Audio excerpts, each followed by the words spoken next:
ന്യൂനപക്ഷ വികസന ധനകാര്യ കോർപ്പറേഷനിൽ നിന്ന് വിദ്യാഭ്യാസ ലോൺ എടുത്ത വിദ്യാർത്ഥികളും രക്ഷിതാക്കളും ദുരിതത്തിൽ. വിദ്യാഭ്യാസ സ്ഥാപനങ്ങളിലെ ഫീസിനായി ഓരോ വർഷവും അനുവദിക്കുന്ന വായ്പാ ഗഡുക്കൾ മുടങ്ങിയതോടെ ഇതര സംസ്ഥാനങ്ങളിലടക്കം പഠിക്കുന്ന വിദ്യാർത്ഥികളുടെ പഠനം പ്രതിസന്ധിയിലായിരിക്കുകയാണ്.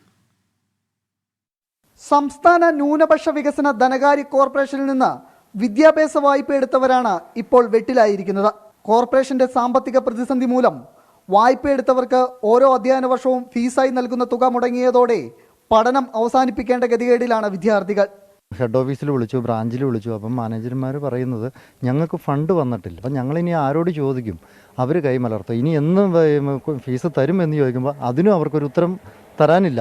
ഈ ലോൺ തരാൻ വേണ്ടിയിട്ട് ഇവർ ഗ്യാരണ്ടി ആയിട്ട് മേടിച്ചിരിക്കുന്നത് എൻ്റെ സ്ഥലത്തിൻ്റെ ആധാരമാണ്. അല്ലെങ്കിൽ ആ ആധാരമെങ്കിലും ഉണ്ടെങ്കിൽ എനിക്ക് മറ്റൊരു ബാങ്കിൽ കൊണ്ട് വെച്ച് പണയം വെച്ചാണെങ്കിൽ എനിക്ക് കുട്ടിയെ പഠിപ്പിക്കാമായിരുന്നു. ഇപ്പോൾ അതുമില്ല, ഇതുമില്ല, എനിക്കൊട്ട് ഫീസും ഇല്ല. കുറഞ്ഞ പലിശ ആയതിനാൽ സ്ഥലം ഉൾപ്പെടെ ഈട് നൽകിയാണ് പലരും വായ്പ എടുത്തിരിക്കുന്നത്.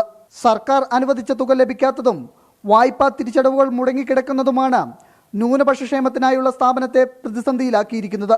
സർക്കാരിൽ നിന്ന് പണം ലഭിക്കുന്നതോടെ മുൻഗണനാക്രമത്തിൽ വിദ്യാഭ്യാസ വായ്പകളുടെ കുടിശ്ശികയായ ഗഡുക്കൾ അനുവദിക്കുമെന്നാണ് KSMDFC ചെയർമാൻ അടക്കമുള്ള അധികൃതർ വ്യക്തമാക്കുന്നത്.